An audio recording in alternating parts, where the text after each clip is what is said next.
4 अक्टूबर की तारीख रात के 9:30 बज रहे हैं और अब से कुछ देर पहले ही एक खबर आई छत्तीसगढ़ से। खबर ये कि अब तक छत्तीसगढ़ के इतिहास में सबसे बड़ा एनकाउंटर हुआ है। इसमें 30 नक्सली मारे गए हैं। इसी ऑपरेशन पर और इस पूरे जो सक्सेस मिली है फोर्सेस को, इस पर बात करने के लिए मेरे साथ निखिल हैं और निखिल के साथ बस्तर से रानू तिवारी जुड़ रहे हैं, जो बस्तर टॉकीज नाम का चैनल चलाते हैं। वो इस पूरे ऑपरेशन पर क्या अपडेट दे रहे हैं, सुनिए। हमारे साथ रानू तिवारी हैं। आप बस्तर टॉकीज के संपादक हैं और बहुत करीब से इन सारे डेवलपमेंट्स को देख रहे हैं। बहुत बहुत स्वागत है सर। अब बहुत पहली धन्यवाद। जानकारी हम यही जानना चाहते हैं कि अब तो आईजी साहब का भी बयान आ ही चुका है, समाचार एजेंसीज में भी संख्या है, आप लोग वहीं पर हैं। आप लोगों को ये पहली आहट कब हुई कि एक बहुत बड़ा मूवमेंट हो रहा है, 1 या 2 या 3 जिलों की पुलिस पार्टीज मूव कर रही हैं, डीआरजी को आगे लगाया गया है और कोई बड़ा एनकाउंटर हुआ है जिसमें इतना बड़ा नंबर सामने आया है? देखिए, थोड़ा-सा अगर पीछे से बताऊँ आपको कि छत्तीसगढ़ में जब कांग्रेस की सरकार थी और चुनावी बिगुल फूँक चुके थे, तो केंद्रीय गृह मंत्री अमित शाह लगातार दौरे पर आते थे छत्तीसगढ़ में।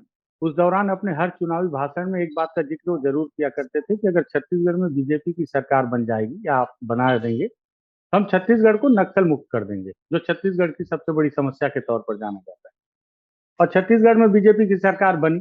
सरकार बनने के बाद अचानक से वही बीजेपी की सरकार जो पहले 15 साल रह चुकी थी, उस समय भी माओवादियों पर अटैकिंग मोड पर थी, लेकिन इस बार नई रणनीतियों के साथ छत्तीसगढ़ सरकार ने माओवादियों के खिलाफ मोर्चा खोला और हर ऑपरेशन बड़ा ही रहा है।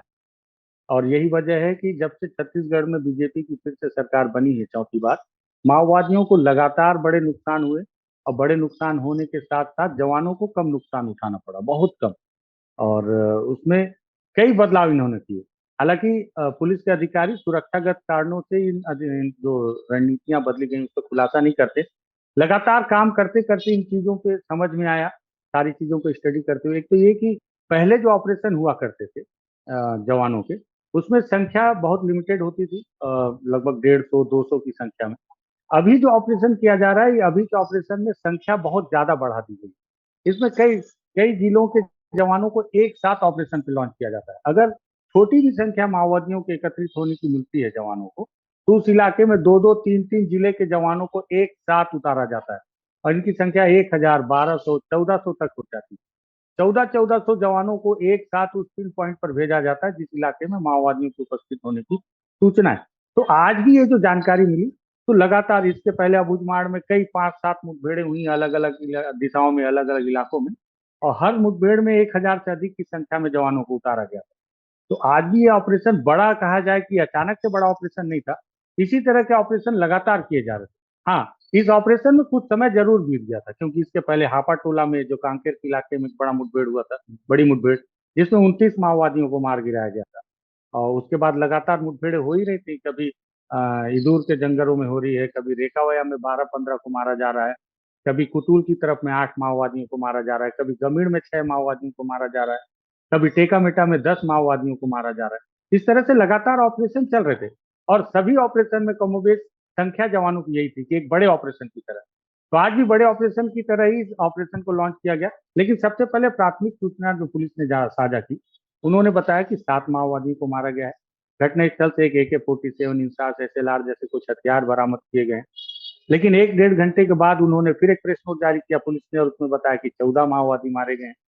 1 डेढ़ घंटे के बाद फिर से आंकड़ा बढ़ा दिया गया और ये बताया गया कि मारे गए माओवादियों की संख्या अब 28 हो चुकी है, जो उन्होंने प्रेस नोट में जारी किया है।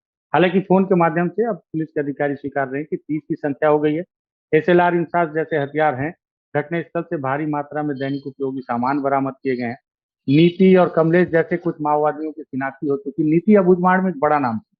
हालाँकि अब तक उसके पद की पुलिस ने कोई पहचान अभी तक उजागर नहीं की है, लेकिन जो मेरी जानकारी है प्राथमिक तौर पर कि डीवीसीएम रैंक की वो थी और उनके ऊपर 8 लाख रुपए का इनाम फिलहाल में भैया ऐसा हो सकता है। एक बार दर्शकों के लिए आप अगर विस्तार से बताएँ कि डीबीसीएम क्या होता है? जो डिविज़नल जो कमेटी मेंबर होते हैं, हुँ, उन्हें डिविज़नल अलग-अलग डिवीज़न में हुँ, माओवादियों के जो कमेटी हैं, उनको बाँटा जाता है अलग। जी, एरिया एसीएम होते हैं, एरिया कमेटी मेंबर, जी। तो उसी तरह डिविज़नल होते हैं, जो डिवीज़न में बाँटे गए होते हैं। सीसी होते हैं, सेंट्रल कमेटी मेंबर होते हैं, तो अलग-अलग पद हैं। तो उसी में से डीवीसीएम है, जो डिवीज़न के हिसाब से होते हैं, तो उसमें कमलेश और नीति ये 2 के नाम तो उजागर होते हैं, मतलब जो एक बड़े प्राथमिक तौर। कमांडर की तरह समझे हम नीति को। हाँ, एक बड़े कमांडर के तौर पर, और नीति बाकायदा प्रेस नोट जारी किया करती थी। मैंने उनके कई प्रेस नोट पढ़े हैं जिसमें उन्होंने आखिरी में अपना नाम जिक्र करते हुए तो बहुत तथ्यात्मक मुद्दों पे अपनी बात रखी इस तरह से। और तो उससे आप अंदाजा लगा सकते हैं। मैंने तो ये भी सुना, हालांकि मेरी मुलाकात कभी नहीं हो पाई जंगलों में इतना घूमने के बावजूद नीति से, लेकिन मैंने सुना है कि फर्राटेदार अंग्रेजी बोलती रही। तो एक आप मान सकते हैं कि बड़े स्तर की माओवादी लीडर थी जिसे मार गिराने मार जवान। और सबसे खास बात थी, इतनी बड़ी आंकड़ों की सफलता है लेकिन जवान सुरक्षित हैं पूरी तरीके से। हम्म।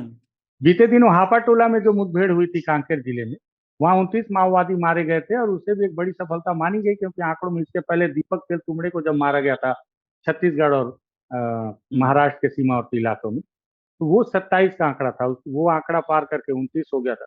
बाद में माओवादियों ने भी इस पर 2 पन्ने का एक प्रेस नोट जारी किया। उन्होंने स्वीकार किया मारे गए 29 जो माओवादी उनके साथी ही थे, लेकिन उन्होंने पूरा पॉइंट टू पॉइंट इस पूरे मुठभेड़ की गाथा लिखे साझा किया था प्रेस नोट में, कि किस तरह से मुठभेड़ हुई, किस तरह से प्राथमिक मुठभेड़ में उनके साथी मारे गए और किस तरह से बहुत सारे उनके साथियों ने सरेंडर कर दिया। लेकिन 1 से 2 घंटे के बाद जवानों ने फिर से अपने आला अधिकारियों के निर्देश पर उन्हें जिंदा पकड़ने के बाद उन्हें सिर पर गोली मारी। ये आरोप माओवादियों ने अपने प्रेस नोट में दावा लगाया। किया है। हाँ, उन्होंने आरोप लगाया था। आरोप लगाया जी। आरोप लगाया था। हालांकि माओवादियों का आरोप है तो उसे आप कितना मान सकते हैं आपके ऊपर निर्भर करता है, लेकिन माओवादियों ने आरोप लगाया था। एक खास बात और है कि इसके पहले किसी मुठभेड़ पर उन्होंने इस तरह से पॉइंट टू पॉइंट कोई प्रेस नोट नहीं जारी किया कि इस तरह से मुठभेड़ हुई या सरेंडर के बाद मारे गए। इसके पहले कई आरोप लगाते रहे, लेकिन इस पूरे मुठभेड़ पर जो उन्होंने जारी किया, अभी भी जिस तरह से मुठभेड़ हुई है, सबसे पहले 7 माओवादियों को मार गिराने का दावा, फिर उसको 14, फिर वो 28 हो जाना और फोन पर अब 30 का स्वीकार करना। तो अब ये आने वाले समय में ये देखना होगा कि माओवादियों की तरफ से क्या रिएक्शन आता है, लेकिन सफलता बढ़ी क्योंकि जो लोग मारे गए हैं वो अभी तक तो माओवादी हैं, हथियार और इसके रिकवरी करने। जी, जी। आपने नीति के बारे में बताया कि एक सीनियर कमांडर की तरह उन्हें हम समझ सकते हैं। ये दूसरे जो हैं कमलेश, उनके बारे में आपकी क्या जानकारी है? कमलेश भी उन्हीं रैंक के डीवीसीएम रहे हैं और इंचार्ज रहे हैं नेलसनार एरिया कमेटी इलाके के, और वो भी कमोबेश नीति के समकक्ष के ही हैं। अभी अभी हालांकि मैं इस बात की पुष्टि नहीं करता हूं, क्योंकि अभी हम भी अपने सोर्स खंगाल रहे हैं, सोर्स के आधार पर हम पता करने की कोशिश कर रहे हैं। मार डिवीजन के एक डॉक्टर रहे हैं, उनका नाम काफी प्रचलित रहा है, सुखलाल। अभी अभी ये जानकारी मिली है कि उनकी भी मौत हुई है इस मुठभेड़ में। अब ये कितना कंफर्म है तो पुलिस कल शिनाख्ती के बाद ही बताएगी, क्योंकि जवान अभी तक लौटे नहीं है जंगल। वो डेड बॉडी और सारे सामान लेकर कल लौटेंगे, तो बहुत सारे खुलासे ठीक है। भैया मैं ये जानना चाहता हूँ कि जैसे आपने कहा कि डिवीजन कमांडर के लेवल के मतलब माओवादी अधिकारी अगर हम कह सकते हैं, तो वो वहाँ में मौजूद थे, एक डॉक्टर मौजूद थे। तो क्या ये कोई एक बड़ा कैंप था जिसकी जानकारी सुरक्षा बलों को मिली और सटीक जानकारी मिली जिसके बाद उस कैंप पर ही धावा बोल दिया गया? या एक ये मूवमेंट के दौरान 2 पार्टीज़ का टकराव है? अब शुरुआती जानकारी क्या है? नहीं, देखिए ये मूवमेंट का नहीं है, ये बिल्कुल पिन पॉइंट जानकारी मिली थी पुलिस को। 2-3 चीजें बहुत खास इसमें कि जो लगातार अबूझमाड़ में मैं देखता आया हूँ कि इतनी बड़ी संख्या में फोर्स उतने अंदरूनी इलाकों में जा रही है, नई रणनीति से जा रही है। पहले फोर्स दिन में भी चली जाया करती थी, लेकिन अब पूरा मूवमेंट अंधेरे में हो रहा है जवानों का। और जहां उनको पहुंचना है वो कोशिश करते हैं कि रात के अंधेरे में ही, जब पूरा गांव सोता रहे और बगल से चुपचाप चले जाएं, ताकि क्योंकि गांव में ही पूरी नक्सलियों के मुखबिर भी रहते हैं और ये सूचना जवानों से पहले माओवादियों तक पहुंच जाती है, उनके ठिकानों तक कि इतनी बड़ी संख्या में फोर्स आ रही है। इन सारी चीजों को ध्यान में रखते हुए फोर्स बहुत ही दबे पांव पूरी रात पैदल चलकर नालों को पार करके उन इलाकों में पहुंच रही है और इतने बड़े ऑपरेशन को अंजाम दे रही है। साथ ही साथ में ये जो मूवमेंट वाला बात आपने कहा कि ये बहुत पुख्ता जानकारी के आधार पर ही तभी ये दंतेवाड़ा और नारायणपुर की फोर्स को एक साथ कॉम्बिंग ऑपरेशन के तौर पर उन्हें लॉन्च किया गया था। और ये जो इलाका मैं आपको थोड़ा सा समझाना चाहूंगा, थुलथुली का इलाका है। एक बहुत प्रसिद्ध जलप्रपात है अबूझमाड़ के अंदर, हांदावाड़ा। अगर आप सर्च करेंगे यूट्यूब पर तो आपको बहुत बेहद खूबसूरत तस्वीर दिखेगी। उस हांदावाड़ा जलप्रपात के ठीक ऊपर की तरफ में थोड़ा और पीछे चले जाएंगे जंगल में, उस इलाके में है थुलथुली। वहां पहुंचना भी काफी कठिन है, हालांकि अब उतना कठिन नहीं जवानों के लिए, क्योंकि जवान इससे ज्यादा दूरी पैदल तय करके बड़े बड़े ऑपरेशन को अंजाम दे रहे हैं।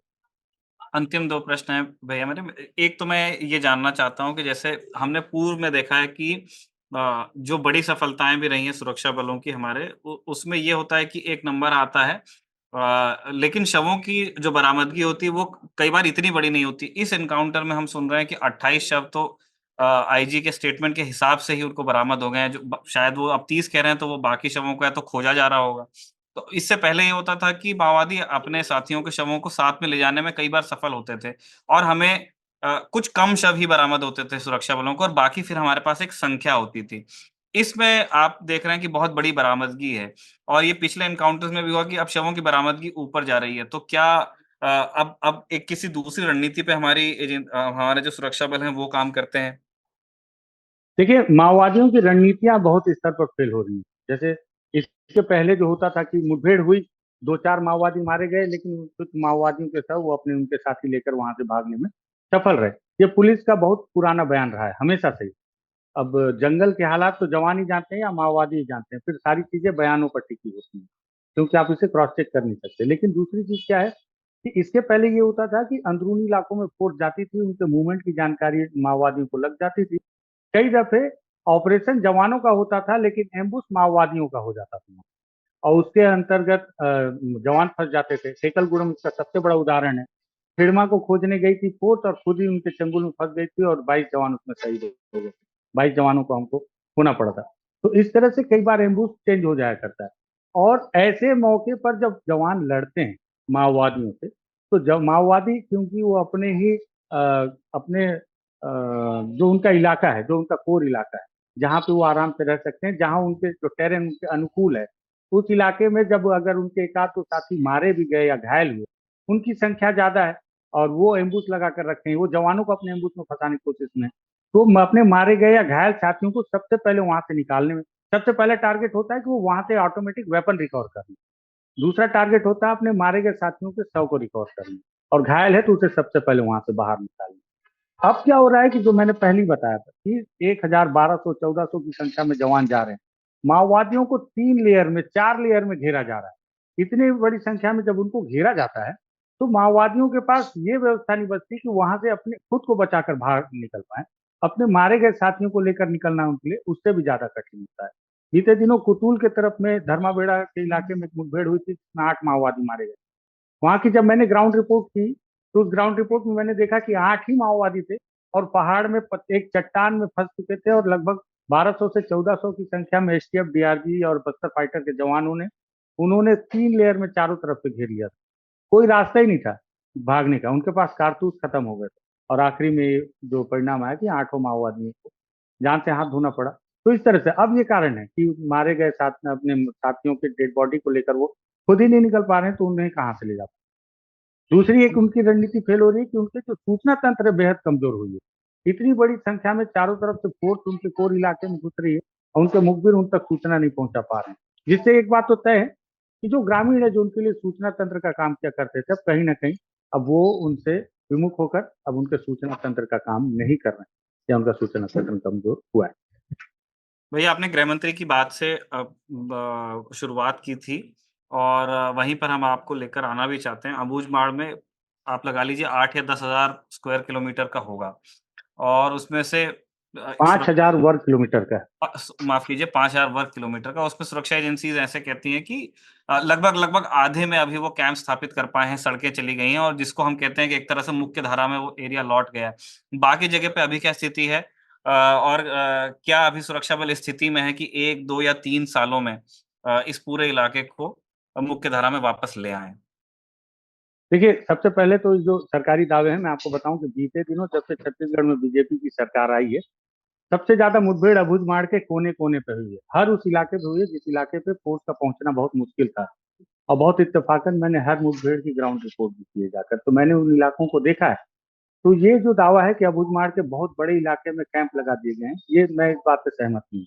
कोशिश जारी है कि बहुत बड़े इलाकों में हर उस इलाके पर कैंप लगाए जाएँ, लगातार। हीरक भट्टी तक लगा दिया गया। हीरक भट्टी कभी माओवादियों का आधार स्थल था। अब तो कुतुल को माओवादियों की राजधानी बोली जाती है, अबूझमाड़ में। वहाँ पे भी कैंप लगाने की तैयारियां लगभग पूरी हो चुकी हैं। सभी वहाँ कैंप या हो सकता है अब लग गए हों, कुछ दिनों पहले मैंने अपडेट नहीं लिया। लेकिन ये बात कहना कि पूरा अबूझमाड़ में आधा से ज्यादा हिस्सा, तो वो बिल्कुल गलत है। बहुत बड़ा हिस्सा है अबूझमाड़। बीते दिनों हालांकि एक जानकारी नई जरूर आई है कि आर्मी का मैनुअल रेंज वहां पर स्थापित किया जा रहा है अबूझमाड़ में, जो कि 54,000 वर्ग किलोमीटर वर्ग एरिया में उसे हुँ। स्थापित किया जाना है, जिससे 52 गांव लगभग प्रभावित होंगे।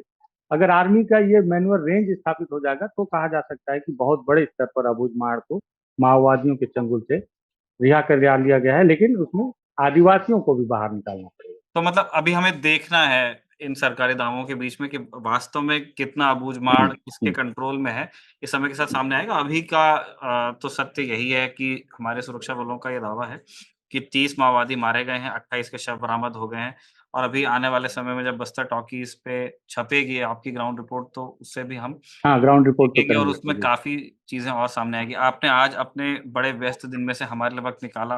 हम भी और हमारे दर्शक भी जानते हैं कि आज आपके लिए बड़ा व्यस्त दिन है। शायद थोड़ी देर में निकलेंगे भी आप गाड़ी लेके। उसमें जी, से आपने दर्शकों को वक़्त दिया, उसके लिए आपका बहुत-बहुत धन्यवाद। बहुत धन्यवाद आपका निखिल जी, आपने मुझे बुलाया।